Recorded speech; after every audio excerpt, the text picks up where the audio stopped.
Walaupun saat ini kita tidak dijadikan ibu kota lagi ya, namun saya kemarin juga dengan komunikasi dengan bagian Porkot dan sebagainya, ini kita tetap masih mengusahakan untuk mengembalikan bahwa ibu kota itu tetap di Kota Banjarmasin dan administrasi ada di Banjarbaru. Kalau Kota Banjarmasin itu sebenarnya bingkainya itu kan dua. Bingkai pertama itu tadi yang disampaikan sebagai kota 1000 sungai, nah artinya dia mau tidak bisa lepas dari sungai. Nggak bisa. Ruhnya Banjarmasin Memang, itu sungai. iya. Kemudian yang kedua perdagangan jasa.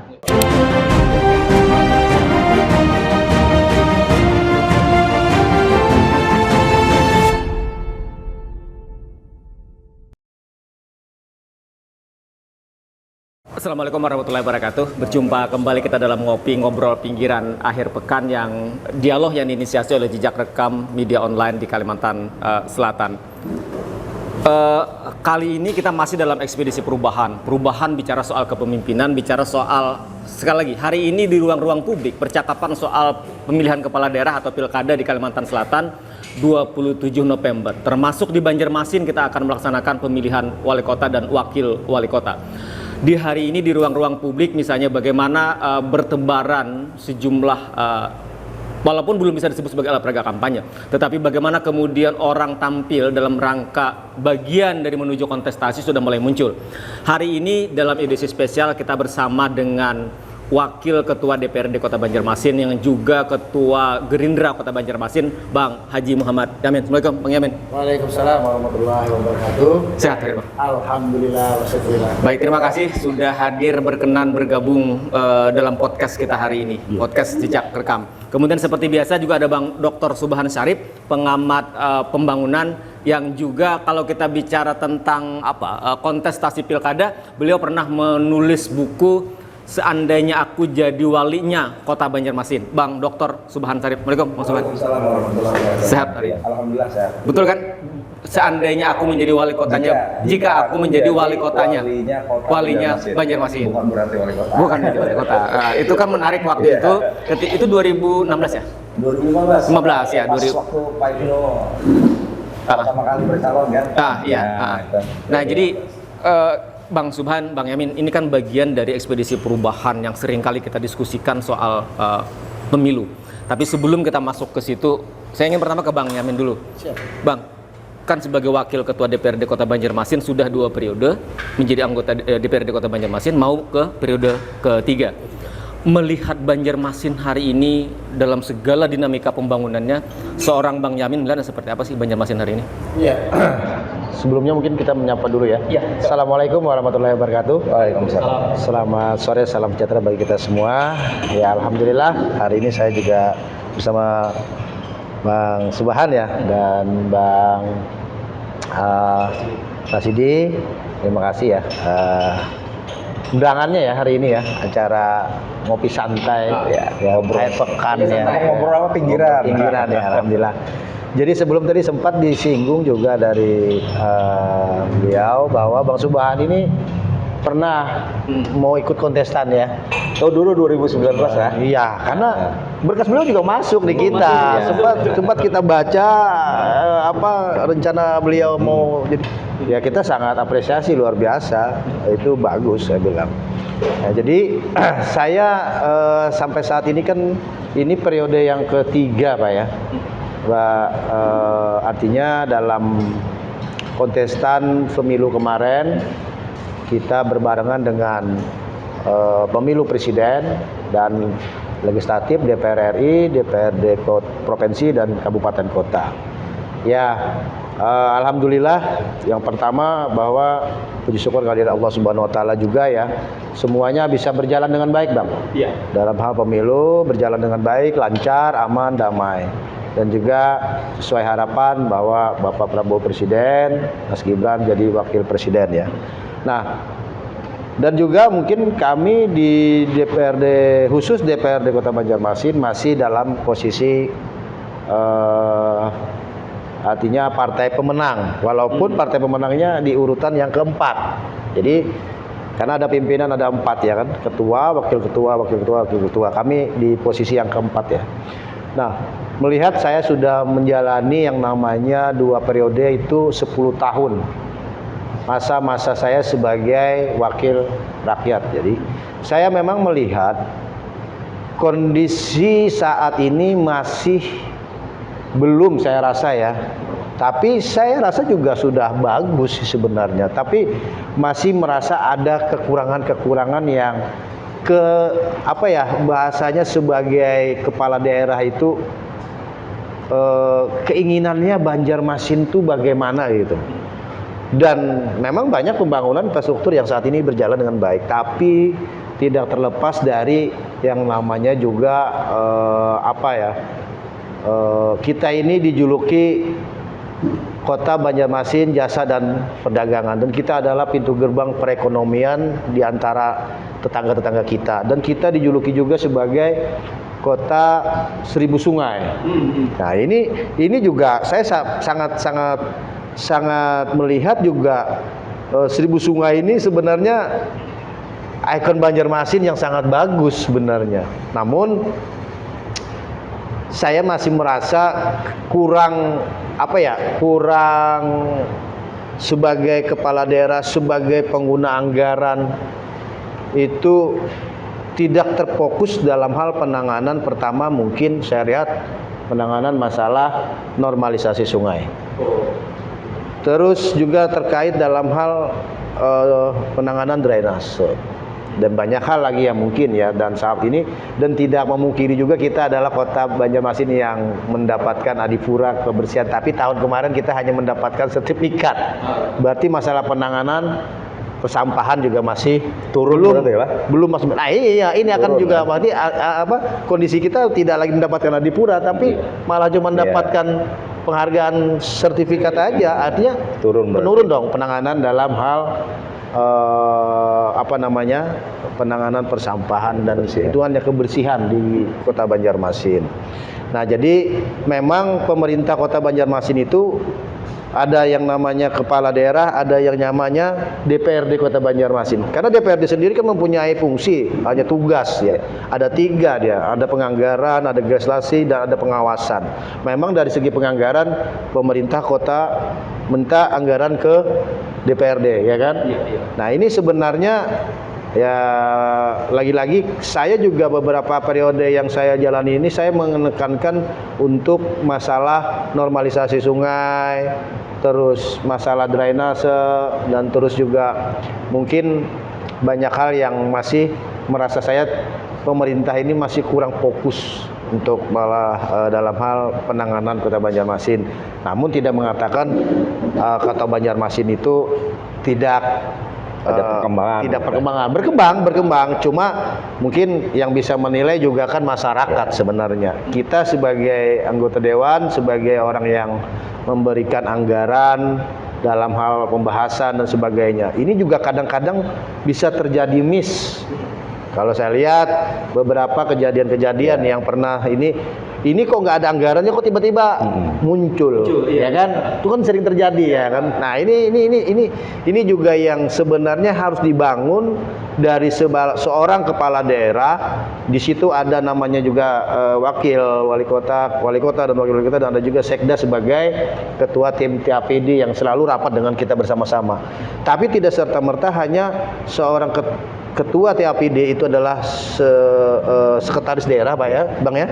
Jadi seorang wali kota juga harus tahu hadir dalam hal rapat pembahasan anggaran. Menurut saya, jadi ya mungkin kita sama-sama mengawal dan kita sama-sama agar selaras dengan apa yang menjadi keinginan kawan-kawan DPR ini. Juga kan wakil rakyat juga banyak aspirasi, banyak juga pokok-pokok pikiran yang perlu kita persamakan. Namun semuanya juga tetap kembali dengan yang namanya misi visi kepala daerah 5 tahun yang sudah disampaikan itu ya, RPJMD tadi, Bang.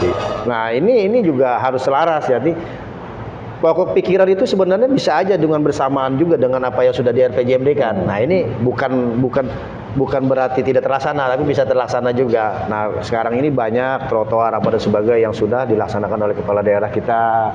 Namun kita juga berharap ke depan itu misalnya artinya memilih pemimpin dan sebagainya itu harus lebih mengutamakan kepentingan khususnya Kota Banjarmasin. Kepentingan rakyat tuh iya, tapi kepentingan Kota Banjarmasin ini kotanya, Bang. Iya. Jadi kotanya ini maksudnya itu membuat nyaman, Ya, memberikan nilai tambah ke untuk warganya. warganya, ya kan. Tapi kalau warganya untuk sejahtera makmur tuh ya sudah Ya. umum menurut saya. Tapi Kota Banjarmasin ini bagaimana bisa menjadi nyaman, orang tinggal, orang berusaha dan sebagainya, itu yang kita Ya. harapkan sih sebenarnya ke depan. Nah, jadi saya ya apa yang disampaikan ya, dan juga saya adalah sebagai ketua partai, saya juga sebagai wakil ketua DPRD. Nah, saya merasa keinginan saya itu untuk menjadi seorang, boleh ya? Ya. Mungkin ya menjadi seorang Ya, kepala daerah ya. haruslah. Jadikan seorang kepala daerah itu kan kita punya yang namanya apa ya? Kepala daerah itu apa namanya? Yang melaksanakan keuangan dan ini sebagainya itu, Bang. Apa ya? Nah, kalau DPR ini tugasnya tadi penganggaran sampai di pengawasan sampai pembuatan peraturan daerah, ya udah itu aja. Iya, iya. Tapi eksekusinya, Ya, kebijakannya kan ada di ada eksekutif.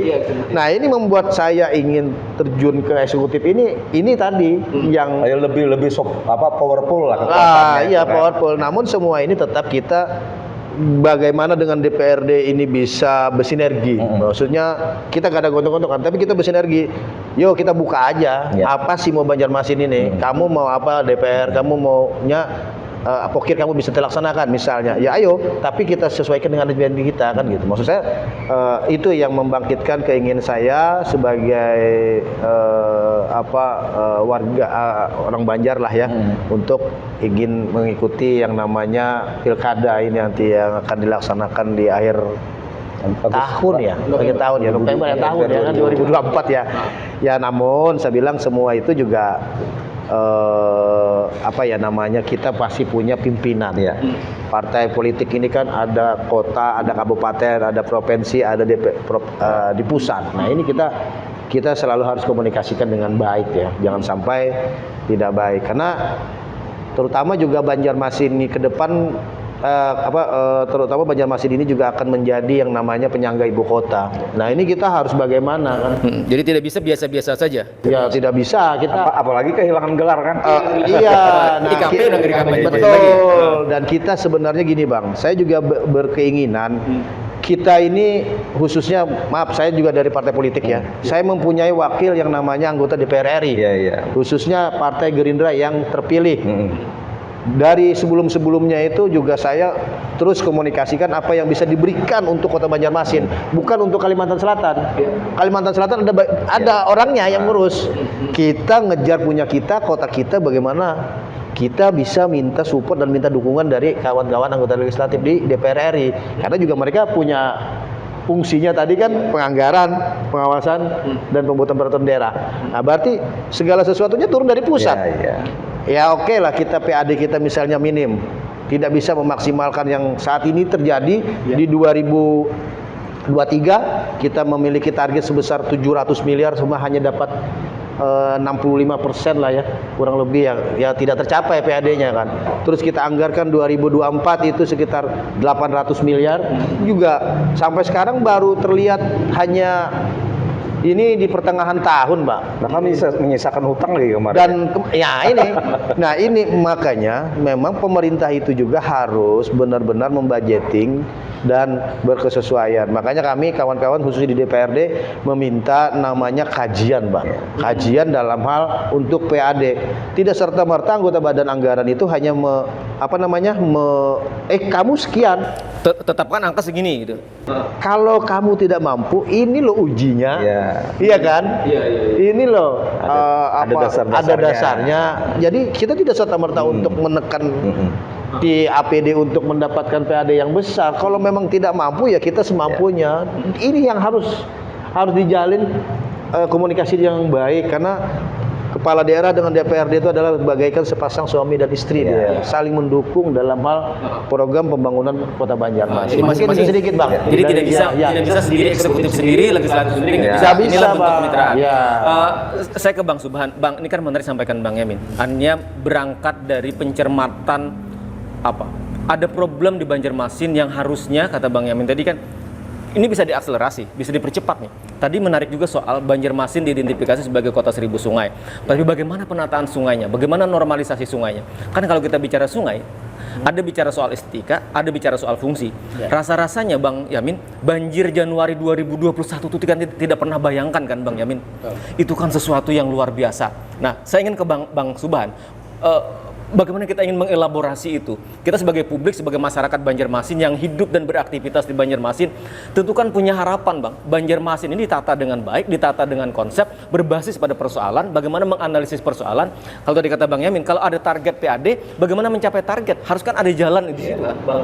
Memang kan mungkin kita apresiasi dulu, beliau ini kan muda, kemudian pengalaman sudah ada, artinya paling tidak di Dewan sudah paham lah mengenai ini. Hampir 10 tahun. Hampir 10 tahun. Nah, kemudian kan di antara yang ada ini kan baru beliau ini kan yang pengalamannya sudah ada, ditambah mudanya. Nah, artinya kriteria itu kan menurut kita sudah semangat membuat kita bangga lah sebagai warga kota.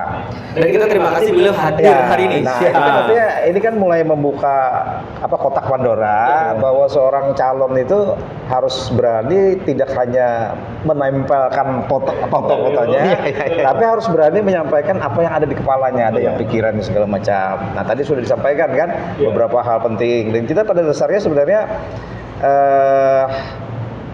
mungkin sejak lama sebenarnya Bang Yamin, kita ini kebetulan mulai eranya tahun 2000-an ya.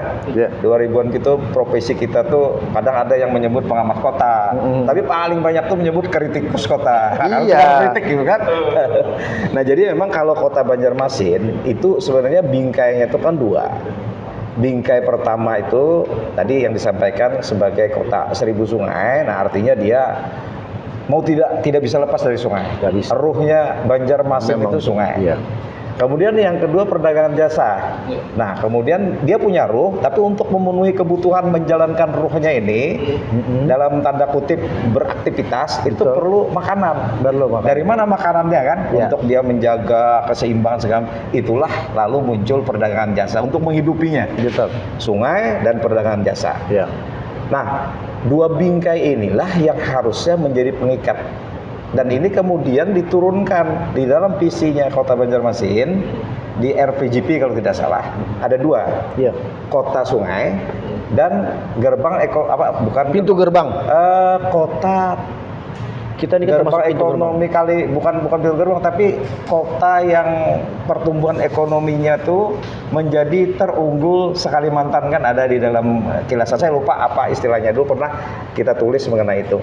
Nah, pada saat dia berbicara mengenai tadi pertumbuhan perdagangan jasanya, maka perdagangan jasa ini kan turunannya kita tahu kan sebenarnya tidak lepas daripada persoalan pasar. Salah satu yang menjadi utama. Nah, mungkin harapan kita ke Bang Yamin, kalau memang misalnya ada langkah, kan tertulis nih sudah, kita belum tahu aja tulisnya belum muncul kan. Nah, siapa tahu nih muncul kan. Nah, harapan kita tuh sebenarnya bagaimana memadukan dua potensi ini menjadi sebuah keunggulan kompetitif yang nantinya seperti beliau sampaikan tadi, kota ini ditata, kemudian dibenahi, kemudian diatur segalanya. Itu tujuannya adalah meningkatkan bagaimana harkat dan martabat atau kesejahteraan dan kemakmuran masyarakat kota Banjarmasin bisa terwujud. Kalau bahasa ilmu kota itu adalah kota yang produktif. Kota produktif itu kota ini bisa mengajak masyarakatnya yang misalnya belum produktif menjadi produktif. Nah, itulah tadi saya sepakat tadi dan sangat tertarik sebenarnya mengenai pandangan bahwa kota Banjarmasin ini mau beliau nanti lakoni itu adalah bagaimana dulu bisa menata kota yang memproduktifkan kota ini. Nah, kalau dia memproduktifkan kota, maka yakinlah Bang Rashidi kalau beliau ini jadi tidak akan terjadi seperti kasus jembatan Pasar Lama yang dibenahi dengan dana 12 miliar digunakan hanya seminggu sekali. Tidak mungkin seperti itu karena beliau sudah memikirkan bahwa produktivitas itu pasti sebanding dengan apa yang dikeluarkan dan yang didapatkan harus besar. Manfaatnya itu kan. Nah, jadi itulah menurut saya yang memang perlu dielaborasi lagi konsep-konsep seperti apa. Apalagi yang paling penting kan kita udah kehilangan gelar. Betul. Nah, kalau kita kehilangan gelar otomatis bantuan dana dari pusat kan beda. Iya. Sekarang kan lebih banyak ke Banjarbaru. Jadi kota Banjarmasin menjadi sebuah kota yang sebenarnya kalau saya sebagai pengamat tuh melihat bahwa ini sebenarnya ada kota Banjarmasin agak kesulitan sebenarnya bernapas. Karena dulu dia dapat dukungan dari dana pusat dengan statusnya. Sekarang dia menghidupi untuk menutup yang kehilangan ini, dia dari mana nih? Nah, inilah yang harus dicari. Sayangnya Jangan-jangan Bang Subhan, misalnya tadi sampaikan Bang Yamin nih, target PAD 2023 lalu yang tidak tercapai. Jangan-jangan ada korelasinya di sini kan? Ketika IKP pindah ke iya, bisa saja seperti itu. Makanya kan sekarang ini kan kita melihat, padahal makanya mungkin titip pesan juga ke beliau ini kan. Kita punya sebenarnya di kota Banjarmasin itu, contoh kita ambil contoh satu aja, kawasan Studi Mampir. Nah, kawasan Studi Mampir itu kan sudah beberapa wali kota itu tidak pernah tersentuh dengan secara komprehensif. Kalau bisa spot-spot adalah, tapi komprehensif tidak tidak pernah tersentuh. Padahal nilai ekonomi transaksi sana cukup tinggi. Nah, harusnya ini kalau dikembangkan, misalnya kita angan-angan seperti Mangga 2, mungkin seperti misalnya yang apa mau tradisional modern, ini akan luar biasa. Dia coba bayangin transaksinya kita sebut aja di mall terbesar di kota Banjarmasin. Transaksi dari parkir saja luar biasa. Padahal area parkir yang ada di kawasan Sudirman itu lebih luas lagi yang itu.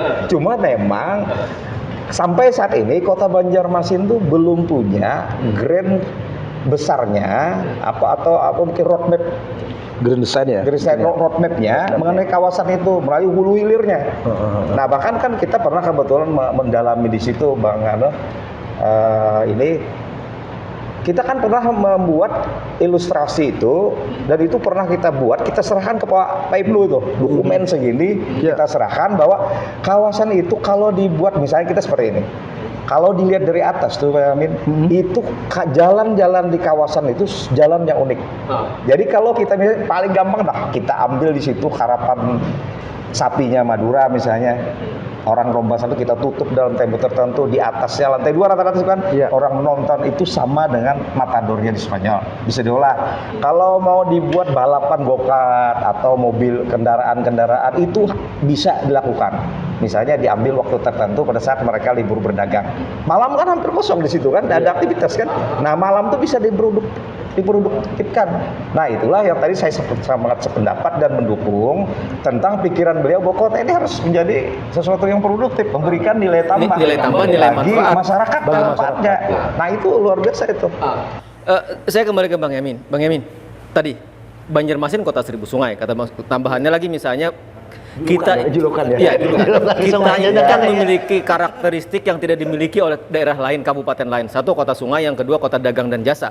Yang tadi kata Bang Subhan, bagaimana kawasan Ujung Murung dan sekitarnya itu kawasan yang kira-kira transaksi setiap harinya kan luar biasa kan Bang Yamin. Pada sisi yang lain ada potensi parkir dan segala macam. Hari ini ketika Undang-Undang 8 2022 itu terbit, pindahnya ibu kota provinsi dari Banjarmasin ke Banjarbaru kan sudah sangat kita rasakan dampaknya Bang Yamin. Bagaimana kemudian pandangan, pikiran seorang Bang Yamin melihat soal bagaimana kita menggali potensi pendapatan ke depan Bang? Karena bagaimanapun kan daerah itu akan dihadapkan pada kemampuan fiskalnya. Nah, Bang Yamin di legislatif tentu sangat paham irama itu kan. Iya, makasih Bang Rasidi ya, dan juga Bang Subhan, luar biasa. Jadi saya sih sebenarnya lagi-lagi kembali bahwa memang saat ini yang namanya kota Banjarmasin yang di atas kota Jakarta ya tahunnya lebih tua. Sekarang kita dimentalkan dengan yang namanya ibu kota pindah ke Banjarbaru. Memang kalau kita kembali bicara itu sangat disayangkan sebenarnya, bahwa dulu pernah saya juga itu disampaikan bahwa hanya pindahnya adalah kota administrasi. Dulu sebenarnya ya. Entah bagaimana dan pengawalannya seperti apa sehingga jadinya Banjarmasin jadi tetap kota Banjarmasin sebenarnya. Kehilangan sejarah Banjarmasin. Ya, tapi tidak bisa dihilangkan Bang Subhan menurut saya. Sejarahnya Banjarmasin biar bagaimanapun tetap kota yang paling tua daripada DKI Jakarta ya kan. Dan saya masih yakin, walaupun masih kita kehilangan yang namanya Banjarmasin ibu kota, kita masih bisa menggali potensi yang besar untuk kota Banjarmasin. Saya yakin. Dan itu saya yakinkan bahwa karena geliat ekonomi di kota Banjarmasin sebenarnya sangat welcome menurut saya, sangat besar. Namun tinggal bagaimana pemerintah bisa memanage dan menatanya sebenarnya. Mengaturnya bagaimana juga bisa perekonomian itu terus bisa berputar dengan maksimal. Saya masih berkeyakinan bahwa walaupun saat ini kita tidak dijadikan ibu kota lagi ya, namun saya kemarin juga dengan komunikasi dengan bagian Porkot dan sebagainya, ini kita tetap masih mengusahakan untuk mengembalikan bahwa ibu kota itu tetap di kota Banjarmasin dan administrasi ada di Banjarbaru, ya kan? Ya, yang namanya pemerintah dengan Kementerian Dalam Negeri kan bapak anak ini, Mendagri dan daerah kan. Nah, ya silakan, berarti ada forum komunikasi yang untuk bisa apa dasarnya seperti apa kok bisa Banjarmasin ini bisa tidak jadi ibu kota lagi. Bisa dicabut gelarnya itu. Iya, bisa gelarnya dicabut tadi kan. Apalagi sekarang kota Banjarmasin ada sebagai penyangga. Kalau kita juga melihat potensi dari Banjarmasin dengan Banjarbaru, saya masih yakin Banjarmasin lebih masih bagus. Kalau ya, artinya kalau misalnya sama-sama tanpa bantuan, mungkin lebih unggul Banjarmasin ya. Iya, sampai saat ini kan memang PAD kita lebih besar daripada Banjarbaru menurut saya ya. Terus bantuan dan sebagainya itu tanda transfer.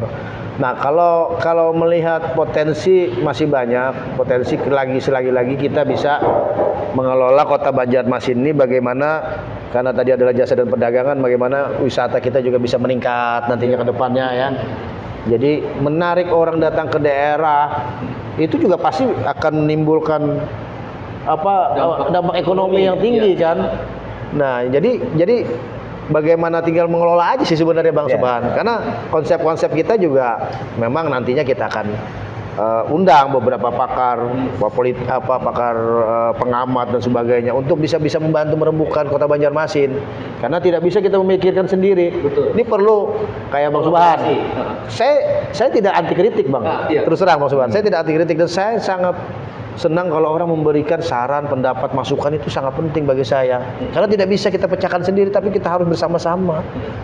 Ya mohon maaf sih ya, kadang-kadang ya karena hal-hal sesuatu yang perlu kita kesampingkan ya, ego ya Bang ya sebenarnya ya. Nah, tapi kita mengementingkan adalah bagaimana kota Banjarmasin ini menjadi kota yang menjadi nyaman, saya bilang tadi, dan bisa juga kota Banjarmasin ini kalau orang datang tuh merasa enak di Banjarmasin, ya timbul yang namanya berkesan tadi kan, ya biar dia berkesan, tapi orang tuh akan datang kembali ke kota Banjarmasin. Nah, bagaimana kita bisa mengemasnya itu adalah dari para pengamat juga yang bisa memberikan masukan dan saran ya, karena tidak bisa kita pecahkan dengan kepala kita sendiri. Cuman kita punya keinginan, kalau sudah kita menjadi sebagai kepala daerah, kita adalah eksekutor, kita bisa melaksanakan ini. Saya pikir lebih mudah sebenarnya kalau gitu kan. Iya, kalau orang lain diajak berpikir kan? Iya, tapi daripada memikirkan. Iya, tapi pada prinsipnya kita harus benar-benar gitu Bang. Iya, dalam artinya koridornya. Iya, harus benar-benar. Kalau kita memang membangun untuk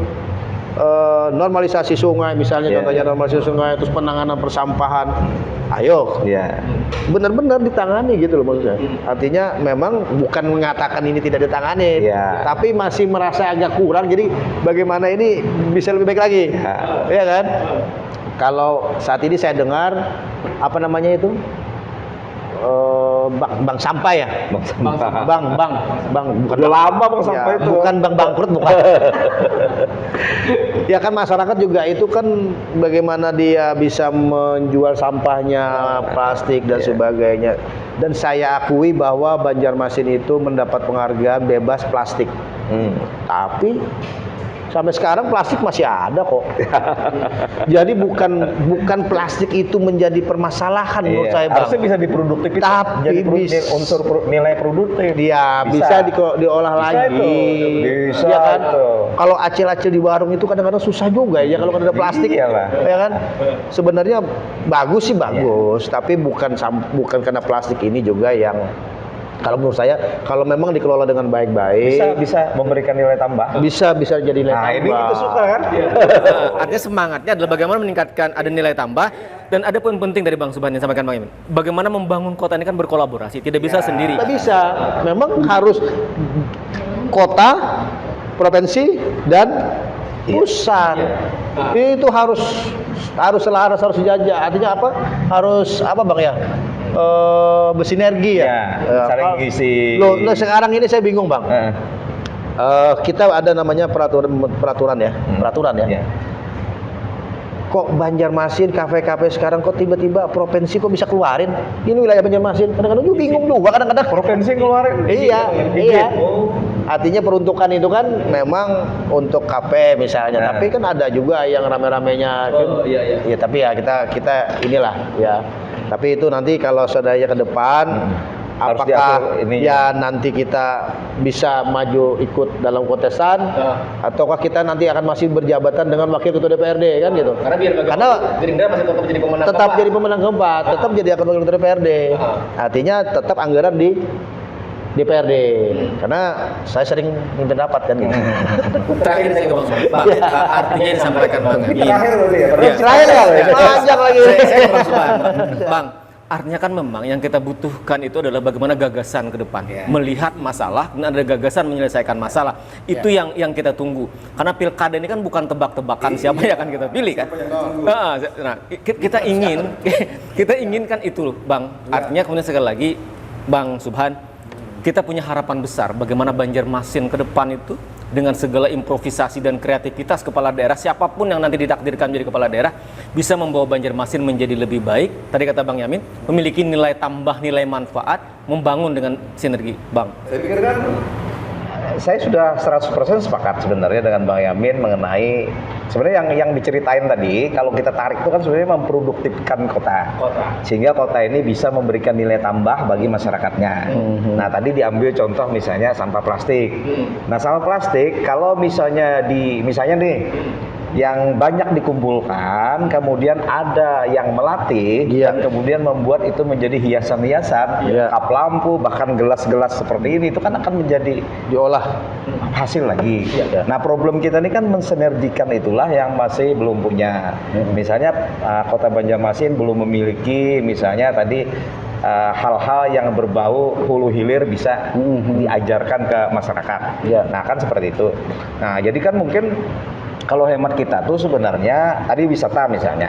Nah, wisata kan tidak lepas dari sungai. Nah, makanya dari dulu kita diskusikan bagaimana Sungai Pekapuran sampai Kelayan. Coba aja selama 5 tahun jadikan pilot project yang akan menjadikan tuh kawasan wisata bahari. Itu kan udah lama lah kita. sangat mungkin. Nah, sangat mungkin. Nah, makanya titip ke Pak Yamin ini, jadikanlah itu proyek uji coba, bukan pilot project, selama 5 tahun berkelanjutan untuk menjadikan mulai dari Sungai Pekapuran tembus Kelayan itu sebagai sungai yang akan menyampaikan mengenai wisata-wisata bahari. Kalau perlu orang-orang mandi cukup di sungai. Nah, kelihatan di situ nuansa suasananya. Jualan paling mahal di wisata itu adalah turis mancanegara. Betul. Turis mancanegara itu selalu ingin melihat yang orisinil, bukan yang buatan dan dipoles segala macam. Nah, itulah yang harus ditampilkan. Nah, kemudian yang paling penting itu barangkali PR beliau ini satu sebenarnya. Persoalan pemanasan global, iklim. Karena Banjarmasin ini menjadi sasaran empuk dari menaiknya muka air laut yang menyebabkan menaiknya muka air sungai, yang menyebabkan daerah-daerah pinggiran bantaran sungai dan seterusnya itu akan tergenang. Punlam, nah, kemudian daerah Basiri, segala macam. Bahkan Pasar Sudi Mampir dalam kurun sekitar 20 tahun ke depan, bagaimana? Itu sekitar 30 cm itu udah terendam. Nah, kebetulan kita melihat hasil studi, ada salah satu mahasiswa, dia membuat penataan kawasan tersebut di situ, ilustrasinya. Nah, ternyata dari hasil data-data mereka itu di 2050 itu 30 sampai 50 cm itu terendam. Nah, ini sesuatu yang pasti kita hadapi. Nah, untuk menghadapi inilah kita perlu mulai era kalau era yang lalu ini susah lah kita berharap ya, karena dia udah hampir selesai. Sudah mau selesai. Nah, era yang ke depan dari beliau, misalnya beliau tadi Insya Allah, tertulis ya. Ditulis perlu ada ya, itu kan. Nah, jadi di situ nanti harus punya semacam rencana besar, rencana induk mengenai model penanggulangan terhadap kondisi itu tadi. Ya, kalau itu tidak diatasi, Bang Rasidi, seperti kita dulu diskusi kan 10 tahun yang lalu, Bang Yamin, saya sudah di TPRI, saya diundang jadi narasumber, saya sudah sampaikan Banjarmasin ini hati-hati, suatu saat dia akan kebanjiran. Ya. Nah, itu polemik dulu Bang Rasidi, ada pakar yang menyatakan tidak mungkin Banjarmasin ini, dan ternyata kan terbukti.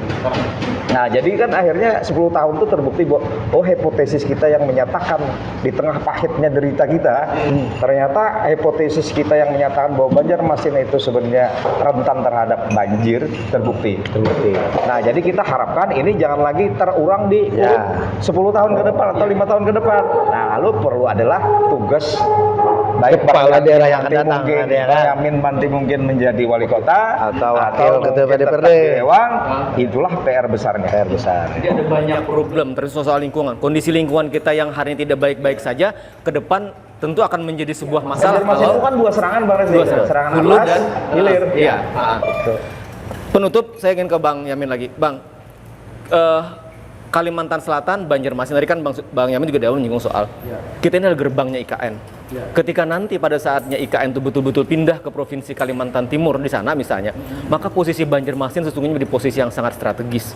Nah, maka kita butuh, seringkali kan kita diskusi dengan Prof. Hadin, pemimpin ke depan itu tantangan berlayarnya tidak standar biasa-biasa saja lagi. Nah, bagaimana kemudian harapan, keinginan seorang Bang Yamin menatap ke depan ketika kita nanti akan betul-betul berhadapan dengan IKN. Kalau dia udah bicara produktif masih bisa. Ya, Bang Yamin terakhir. Ya, makasih Bang.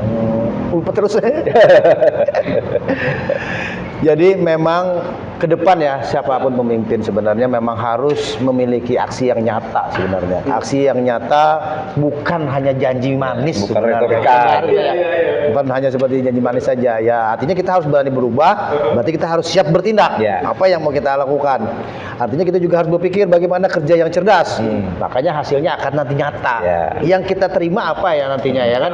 Kalau kita benar-benar cerdas, berarti hasilnya akan nyata yang kita terima juga.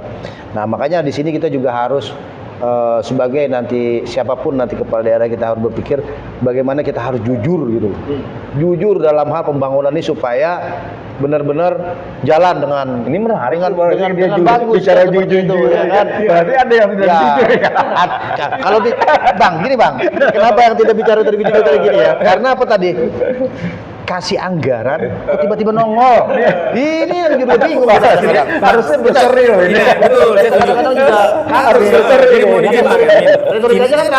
Ini kan memantik kita semakin penasaran. Ada apa di situ? Kita perlu lanjut Lanjut lah ini. Berseri kan, berseri. Jadi juga kita memang yang namanya kita juga harus maju bersama dan harus berdaya bersama-sama ya.